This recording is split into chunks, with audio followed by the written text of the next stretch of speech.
중보합니다. 주님께서 이 주께서 지으신 귀한 우리 당신의 백성들을 귀하게 여기시고 불쌍히 여기셔서 정말 모세를 통해서 정말 억압받던 그 이스라엘 민족들을 출애굽했듯이 주님께서 이 땅에 있는 아버지 주민들을 주님의 그 백성들을 긍휼히 여기셔서 주님의 그 뜻 가운데로 주님의 은혜 가운데로 이들을 또 인도해 주시기를 간절히 간구합니다.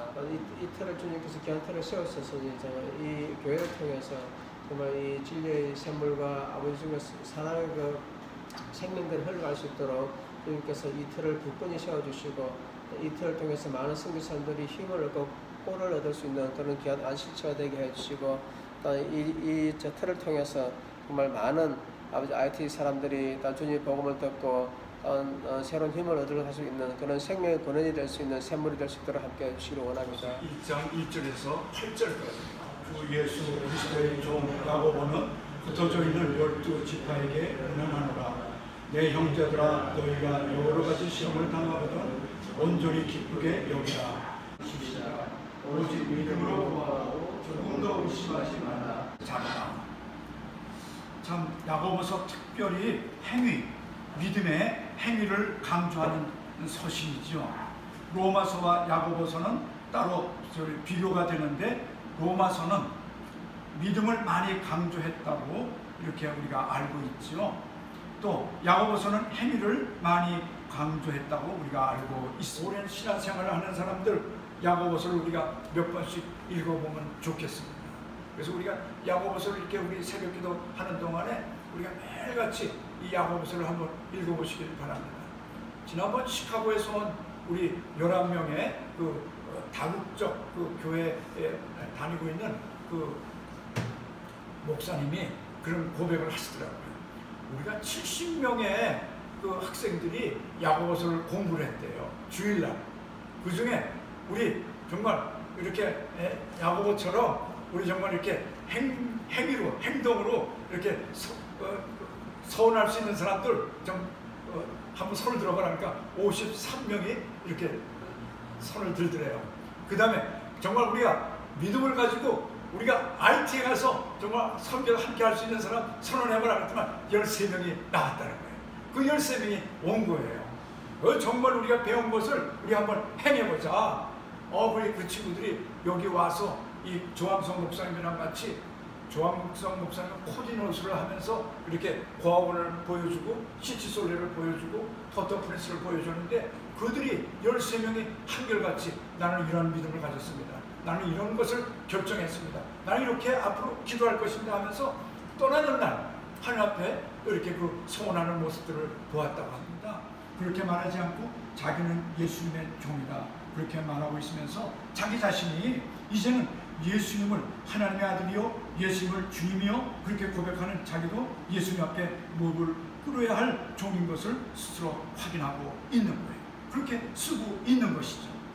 자, 오늘 이제 2절부터 8절까지 크게 두 가지 주제가 나옵니다. 그의 하나가 시련, 곧 우리가 갖고 있는 환난이라는 그 주제가 나오죠. 2절에서 우리 4절까지 한번 읽어봅시다. 시작. 내 형제들아 너희가 여러 가지 시험을 당하거든 온전히 기쁘게 여기라. 이는 너희 믿음의 시련이 인내를 만들어내는 줄 너희가 알미라. 인내를 온전히 이루라. 이는 너희로 온전하고 부비하여 조금도 부족함이 없게 하려 함이라. 참 얼마나 낙심될 때가 있어요. 고통받을 때가 있어요. 육체 아픔이 아닙니다. 예? 육체 아픔 그런 것도 있죠. 그럼에도 불구하고 환난을 통해서 나타나는 하나님에 대한 기대, 하나님과 나와의 그 동행하시는 그 삶의 역사 이것을 경험을 통해서 하나님께서 나를 하나님이 쓰실 만한 정금 같은 그런 순결한 사람으로 나를 세워준다고 말씀하고 있습니다. 우리가 다시 한번 하나님의 역사를 보면서 하나님 앞에 감사하게 되는 것이죠. 그때 믿음의 시련이 다가올 때 우리에게 필요한 것이 있는데 사도 바울은 말합니다. 여기 야고보도 말하고 있어요. 뭐가 필요하다고요? 믿음의 시련이 인내를 만들어낸다고 가르치고 있어요. 그 시련, 인내로 우리가 이겨나갈 수 있다는 거죠. 인내. 여러분 인내라 하는 건 우리 모든 인간 사이에 더욱이기도 하지만은 성령의 열매인가 아니에요. 이루라고 우리에게 오늘 말씀하고 있는데 인내를 온전히 이루기 위해서 우리에게 필요한 것이 무엇일까요? 예.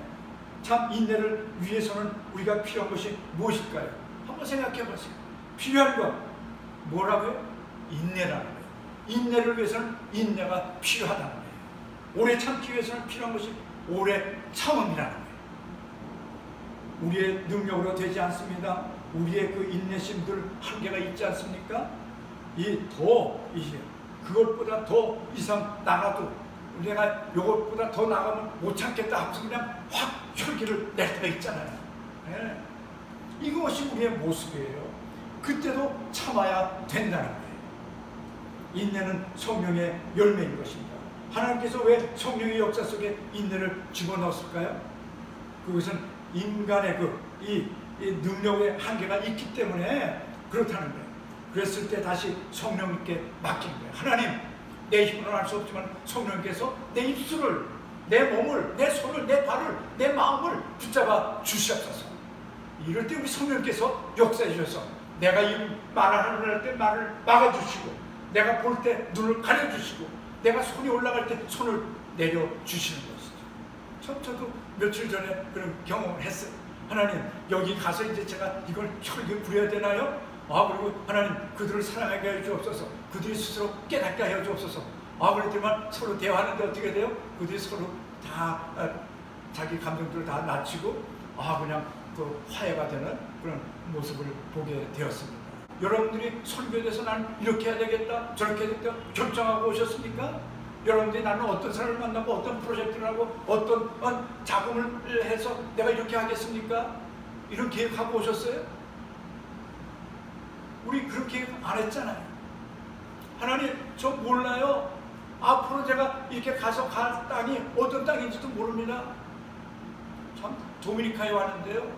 이제 IT 들어갈 이제 15일 동안에 내가 가서 기거할 집을 가르쳐주지 않는 거예요.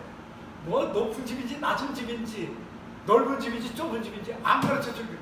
그걸 난 물어보고 싶은데 물어보지 못하겠더라고요. 예. 들어오니까 어떻게 돼요? 그냥 생각지도 못한 큰 집이 있는 거예요. 주님 감사합니다. 근데 첫날 자는 건 어디서 잤어요? 그냥 이 타일로 바닥에서 자는 거예요. 그때부터는 그냥 기도하는 거예요. 그냥 두 손 들고 찬송하는 거예요. 그냥 말씀 보는 거예요. 그냥 눈물이 뚝뚝뚝뚝 떨어지는 거예요. 그때 하나님을 절실히 잡게 되더라고요. 이럴 때 뭐가 필요하다고요? 오늘 하늘로부터 오는 지혜가 필요하다고 말씀하겠습니다. 5절 읽어봅시다. 5절 시작. 너희 중에 누구든지 지혜가 부족하거든 모든 사람에게 후히 주시고 꾸짖지 아니하시는 하나님께 구하라. 그리하면 주시리라. 하나님께서 우리의 지혜를 주신다고 말씀하고 있습니다. 지혜가 부족하거든 지혜를 구하라는 것이 하나님의 이 지혜를 구하면서 우리가 하나님 앞에 나가는 그 존재가 되는 것 얼마나 큰 복입니까? 이 지혜라고 하는 것 하늘로부터 오는 참된 지혜인 것이 그런 마음으로 우리에게 주시는 그 하나님을 향해서 지혜를 구하라는 것입니다. 여러분, 많은 것 구하지만 지혜를 먼저 구하는 복된 사람들 되시기를 바라주시옵소서. 이렇게 하나님께서 주시겠다고 말씀하는데 뭘로 구해야 된다고요? 믿음으로 구하라는 거예요. 믿음으로. 네. 우리 6절 읽어봅시다. 6절 시작. 오직 믿음으로 구하고 조금도 의심하지 말라. 의심하는 자는 마치 바람에 밀려 요동하는 바다 물결 같으니. 내 마음문을 열어놓고 하늘로부터 지혜를 받으라는 것입니다. 의심하지 말고 우리 속에 자꾸 무엇이 생긴다고요? 의심이 생긴다는 거예요. 그럴 때마다 하나님 믿음을 더하여 주시옵소서. 의심보다 믿음이 더 크게 하여 주시옵소서. 의심이 10번 나가면 믿음은 11가지로 이렇게 배가시켜 주시옵소서. 이렇게 하나님 앞에 그렇게 기도하면서 나가라는 것입니다. 무엇이든지 죽게 얻기를 생각지 말라. 두 마음을 품어 모든 일에 정함이 없는 자라. 참 의심이라는 건 항상 두 가지 마음이라는 거예요. 믿음이란 한 마음인데 아주 중요한 차이가 있다는 거예요. 의심이란 두 가지 마음에서 왔다 갔다 하는 것이죠. 내가 학생들을 믿을 수 있을까? 이렇게 교사가 되어가지고선 학생들을 믿을 수 없을 때는 거기서 두 가지 믿음이 되는 거예요. 이건 믿을 수 있을까? 믿을 수 없을까? 이렇게 되면 벌써 그 신뢰가 깨지는 거예요. 믿음의 방향으로 하나하나 채우라는 것입니다. 어떤 것까지요? 결단한 그 길을 나갈 때까지는 어떻게 한다고요? 결단을 해야 됩니다. 내가 손해를 보더라도 내가 결단하는 거죠. 여러분들 아직 올 때 어떤 결단을 했어요? 내가 죽으면 죽으리라. 하나님, 이제는 내 인생의 후반기가 이제는 하나님을 위하여 살게 하여 주시옵소서. 이런 결단을 하게 되니까 하나님께서 모든 형제가 연합하여 동거하며 어찌 선하고 아름다운 것, 영생 복락이라. 복음의 역사가 이루어지게 되니까 하나님의 십자가의 복음에 이렇게 열려지는 것이죠. 참 우리가 더 큰 믿음, 내게 의심이 있어도 더 큰 믿음으로 결단하는 것이 아주 중요한 것이죠. 기도하고 구하는 것은 받은 줄로 믿으라. 이 마음속에 하나님의 뜻이라고 확인되는 것. 하나님, 이거 내가 하나님께 영광을 돌리고 하나님 나에게 주신 축복의 약속을 제가 누리겠습니다. 이렇게 마음속으로 믿으면서 하나님께 나갈 때 그 받은 줄로 믿는 줄 믿습니다. 그렇게 되리라고 말씀하고 있어요. 참 이렇게 기도하고 하나님의 약속을 믿을 때 이렇게 우리 하나님께서 후히 주시고 넉넉히 주시는 분이라고 이렇게 말씀하고 있습니다. 이 사실을 우리가 믿어야 되는 거예요. 이 사실을 우리 자녀들에게, 우리 만나는 그 모든 제자들에게 전하는 거예요. 그때 하나님의 약속을 받게 되는 것이죠. 이 말씀을 받고 약속을 받게 됐을 때 오늘 말씀합니다. 하나님 앞에 주시는 그 은총을 누리게 된다. 은총을 누리는 거예요. 여러분들 참 여기 와서 우리가 이렇게 마음 놓고 모국어로 이렇게 예배 드릴 수 있을 줄 어떻게 알았어요?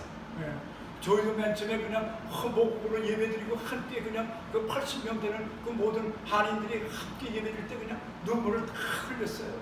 그때는 그래 에어컨도 없었어요. 그냥 그 밖에서 생각나죠? 왔었잖아요. 목이 뜯기면서도 그냥 할렐루야 막 그냥 찬송 부르고 그랬잖아요. 결론입니다. 사랑하는 여러분, 오늘 우리에게 주시는 말씀 5절 말씀이 우리에게 주시는 말씀입니다. 한번 우리 크게 읽어봅시다. 시작. 너희 중에 누구든지 지혜가 부족하거든 모든 사람에게 후히 주시고 꾸짖지 아니하시는 하나님께 구하라. 그리하면 주시리라.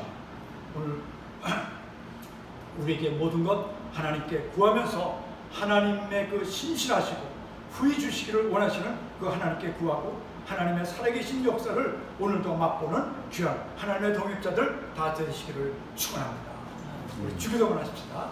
하늘에 계신 우리 아버지여, 이름이 거룩히 여김을 받으시오. 우리의 죄를